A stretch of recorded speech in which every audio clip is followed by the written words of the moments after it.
Have you ever tried to slice your mesh with the slice curve brush? It's so easy to work with, like this. If your mesh has subdivisions, delete the low subdivisions first. Now select slice curve brush. Hold Ctrl and Shift and drag your pen to draw the curve, and you have a nice cut on your mesh. But what if you want to add another slice along with the previous one? It doesn't matter how many times you try, it will not be accurate.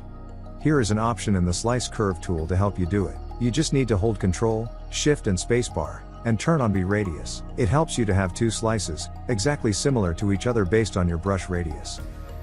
Hold Ctrl and Shift and drag your pen to draw the curve. The result is really nice and clean as you see. Let's try a few more times to check the outcome.